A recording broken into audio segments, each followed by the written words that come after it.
Hello दोस्तों, welcome to software engineering channel. क्या हाल चाल है आप लोगों का। सॉफ्टवेयर इंजीनियरिंग चैनल में जो लास्ट हमने काम किया था .NET 6 की प्लेलिस्ट के अंदर, वो ये था कि हमने एक पोस्ट बनाई थी, new post from admin panel, जो कि हमने CK एडिटर के नाम से एक एडिटर लगा के तो उससे पोस्ट की थी। और जब हम इसके अंदर रीड मोर के ऊपर क्लिक कर रहे थे तो ये पोस्ट कुछ इस तरीके से खुल रही थी। और मैंने आपको बताया था कि ये देखें, अगर आप गौर करें तो सारे के सारे टैग्स जो हैं HTML के, वो एज इट इज़ सामने आ गए हैं। ये इनकोडेड ही हैं, ये डिकोड होकर तो ओरिजिनल फॉर्मेट नहीं ले सके। तो इस प्रॉब्लम को किस तरीके से हम सॉल्व करेंगे, किस तरीके से इसका जो है सोल्यूशन निकलेगा, इसके बारे में हमने बात करनी थी। तो अभी हम चलते हैं और इसका सोल्यूशन देखते हैं कि कैसे होगा। और इस वीडियो के अंदर हम यही एक छोटा सा काम करेंगे और उसके बाद हम बाकी जो काम है वो नेक्स्ट वीडियो से स्टार्ट करेंगे। तो हम व्यू में जाते हैं, होम में जाते हैं, और ये पोस्ट का पेज है।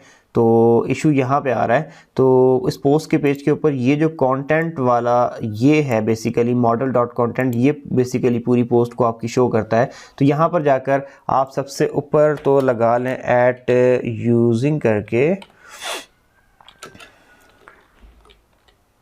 सिस्टम डॉट वेब, ठीक है।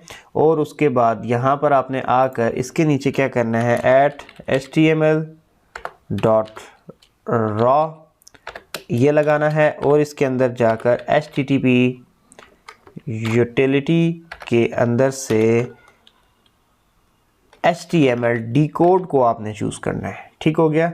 अब ये क्या करेगा, आपका ये HTML डिकोड का जो फंक्शन है, इसके अंदर हम जाके मॉडल डॉट कंटेंट जो है हम चूज़ कर लेंगे। और ये ऊपर वाला जो मॉडल डॉट कंटेंट है, हम इसको यहाँ से रिमूव कर देंगे। और इससे क्या होगा, इससे होगा ये कि जो आपकी पोस्ट है वो ओरिजिनल शक्ल में आना शुरू हो जाएगी। एक काम तो आपने यहाँ पर कर लिया, इसके अलावा आपने ये कहाँ पे करना है, इसको यहाँ से मैंने कॉपी कर लिया ये पूरा का पूरा।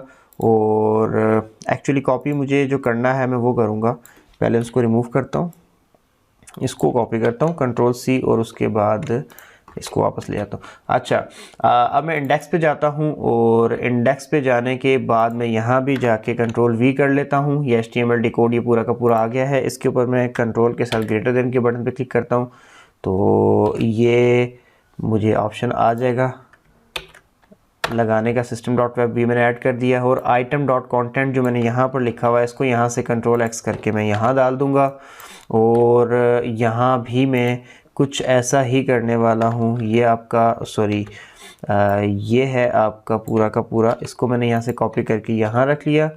और आइटम डॉट कंटेंट के साथ आगे सब स्ट्रिंग भी है, तो ये पूरा का पूरा हम यहाँ लगा लेंगे। और ये ऊपर वाला जो चक्कर है इसको हम काट देंगे, डिलीट कर देंगे। ठीक हो गया।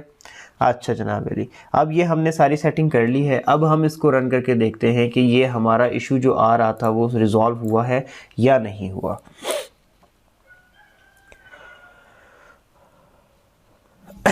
मैंने इस पेज को रन कर लिया है और इस प्रोजेक्ट को रन कर लिया है। और रन करने के बाद अब हम लास्ट पोस्ट जो कि हमने CK एडिटर से फॉर्मेटेड वे में की थी, उसको देखते हैं क्या वो फॉर्मेटेड वे में वापस हमें शो होती भी है या नहीं होती। तो ये हमारा प्रोजेक्ट रन हो जाए, इसके बाद हम मैन पेज पे उसको लास्ट पोस्ट को चेक कर लेंगे।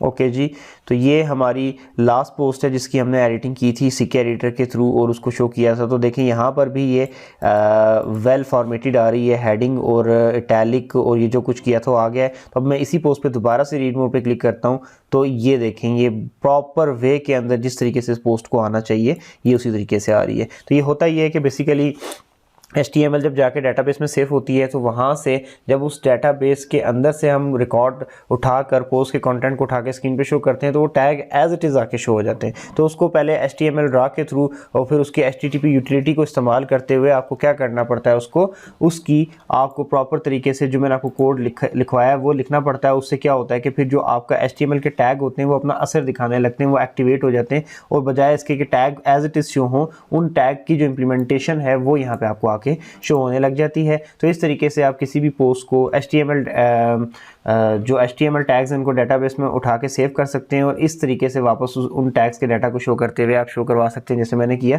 ताकि उनकी फॉर्मेटिंग जो उनकी प्रॉपर फॉर्मेटिंग है वो भी आपकी स्क्रीन पे शो हो जाए। तो एक छोटा सा लेक्चर था, आई होप सो कि कंसेप्ट आपको क्लियर हो चुका होगा। अभी मैं इस लेक्चर को यहीं तक रखता हूँ, यहीं पे ख़त्म करता हूँ। नेक्स्ट लेक्चर के अंदर हम दोबारा थोड़ा सा एडमिन पैनल पे काम करेंगे। हमने अभी तक जो काम किया है उसके मुताबिक अगर हम बात करें तो हमने क्या कर लिया है, हमने एडमिन के ऊपर जाके ऐड पोस्ट का एक पेज बना लिया है और यहाँ से पोस्ट ऐड हो भी रही है इमेज के काम को छोड़ के, क्योंकि वो हमने लास्ट पे करने के लिए रखा हुआ है। अब हमने एक नया पेज बनाना है ऑल पोस्ट का, जिसके ऊपर हम जाके जब क्लिक करें या उस पेज को जब ओपन करें, जैसे हमने ऐड पोस्ट का पेज खोला है, इसी तरीके से जब ऑल पोस्ट का पेज खोलें तो वहाँ पर हमारी जितनी भी पोस्ट जो कि हमने बनाई हुई हैं वो सारी की सारी वहाँ पे सामने नज़र भी आ जाएं और उसके अंदर फिर साथ ही साथ हमें एडिट करने का और डिलीट करने का ऑप्शन भी मिल जाए। फिर इसके अंदर से हम फर्दर आगे नेक्स्ट लेक्चर में देखेंगे कि किसी भी एक पार्टिकुलर पोस्ट को फिर आप किस तरीके से वहाँ से डिलीट कर सकते हैं। अगर आपने एडिट पे क्लिक करें तो कैसे उसमें अपडेट का ऑप्शन आपके पास आएगा एंड सो ऑन।